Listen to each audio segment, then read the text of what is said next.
Há uma necessidade muito grande de entendermos o reino de Deus, a vontade de Deus e o querer de Deus, para não nos preocuparmos com as coisas visíveis, para não nos preocuparmos com as coisas deste mundo, mas focarmos no que é o espiritual, no que é a vontade de Deus, o querer de Deus.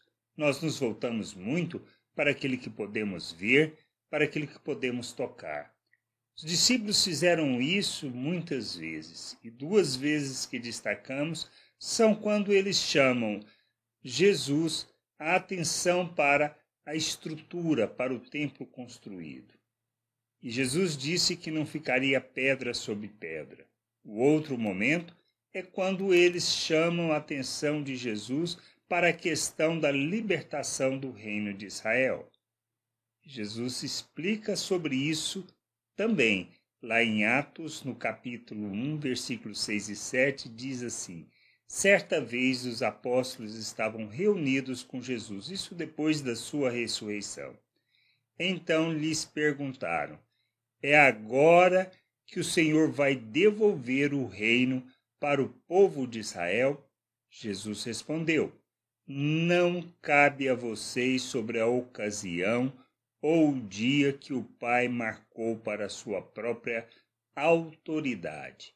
Então, o que nós entendemos, ou o que nós precisamos compreender? Jesus já tinha dado uma missão, já tinha dito a eles o que eles precisavam fazer e como eles deveriam fazer na questão de revelar o reino de Deus. Nós somos chamados para vivermos o reino de Deus na terra e para ensinar as pessoas sobre o reino de Deus, sobre a reconciliação que Deus estava provendo por meio de Cristo Jesus. Não é do nosso interesse, não é o nosso foco restaurar este mundo, mas precisamos entender que somos responsáveis por fazer este mundo algo mais palatável. Como fazemos isso?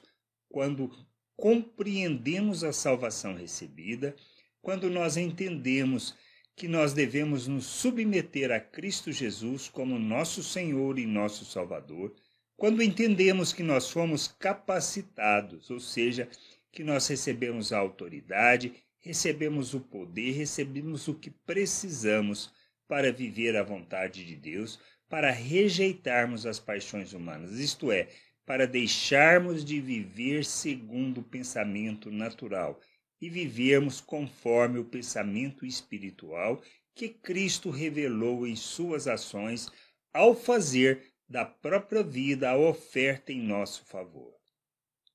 E ele nos chama para sermos seus discípulos, para seguirmos o seu modelo, ou seja, para negarmos a nós mesmos, tomarmos a nossa cruz e seguirmos o seu modelo.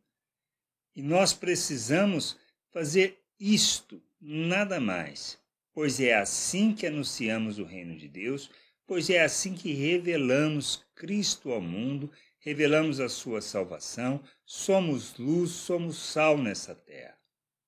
Nós somos responsáveis quando conhecemos Deus, quando caminhamos no sentido de maturidade, de sermos expressão de Cristo, de estarmos cheios de Cristo para revelarmos em todas as nossas ações Cristo ao mundo, isto é, manifestarmos as virtudes de Deus, ou seja, revelarmos a graça de Deus diante das pessoas, a compaixão de Deus, o amor que Ele revelou, o amor que Cristo revelou quando ofertou a si mesmo em nosso favor. Somos chamados para isso, não para nos preocuparmos com a forma ou quando Deus irá fazer as coisas com relação às suas promessas. Nós temos que entender que nós somos chamados para revelarmos o reino de Deus, para sermos expressão de Deus neste mundo.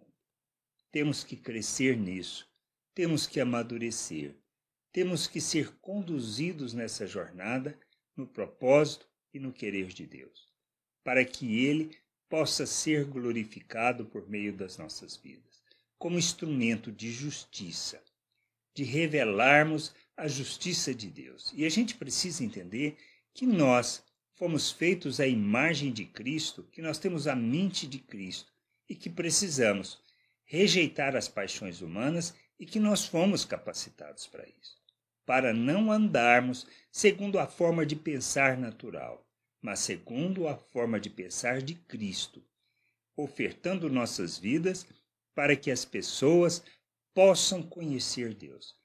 E isto é o que Paulo nos chama para fazermos, para prestarmos o verdadeiro culto a Deus, que está em fazermos da nossa vida a oferta em favor das pessoas, para que elas possam conhecer o Pai. Que a gente entenda, que a gente compreenda, e não nos fiquemos focados ou preocupados com a forma de pensar deste mundo, em querer preservar estruturas, em querer conservar coisas que não têm nada a ver com o reino de Deus e nem com a vontade de Deus. Podemos e devemos usar destas coisas, mas não focarmos nisso. Isto não é a nossa prioridade e não é o que é importante, mas que nós possamos expressar nosso Deus ao mundo. Que a gente entenda, compreenda e que possamos caminhar nesta jornada, revelando e expressando Cristo. Graça e paz sobre a tua vida. Amém.